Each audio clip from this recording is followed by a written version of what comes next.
நம்ம வீட்டில் யூஸ் பண்ணக்கூடிய இந்த டோர்மேட் எல்லாம் பார்த்தீங்கன்னா மழைக்காலங்கள்ல எல்லாம் நம்ம வந்து அடிக்கடி வாஷ் பண்ண முடியாது, காய வைக்கவும் முடியாது.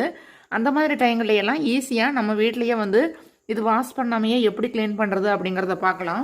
இப்போ நம்ம முகத்துக்கெல்லாம் யூஸ் பண்ணக்கூடிய பவுடர் இருக்குது இல்லைங்களா, நீங்கள் என்ன பவுடர் யூஸ் பண்ணுறீங்களோ அதை எடுத்துக்கோங்க. மாதிரி நீங்கள் அப்ளை பண்ணி விட்டுக்கோங்க. இந்த டோர்மேட் முழுவதுமே இப்படி கொஞ்சமாக போட்டு விட்டுக்கோங்க.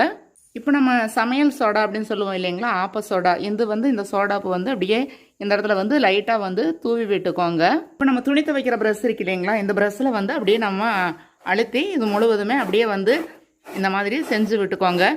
மழைக்காலங்கள் எல்லாம் வந்து நம்ம வெயில் வராது, அதனால நம்ம வீட்டிலையே வந்து இந்த மாதிரி க்ளீன் பண்ணிக்கலாம். நல்லா வந்து பளிச்சுன்னு ஆயிரும் உங்களுக்கு இந்த மாதிரி பண்ணுறப்ப. இப்போ பவுடர் இதில் சேர்த்திருக்கோம் அப்படிங்கிறதுனால நல்லா வாசம் வந்து கமகமான்னு இருக்கும். சோடா உப்பு இதில் இருக்கிறனால இந்த கிருமிகளினுடைய தொந்தரவெல்லாம் மேட்டில் இருந்தாலும் அது வந்து நம்மளுக்கு எஃபெக்ட் ஆகாது, ஒன்றுமே ஆகாது.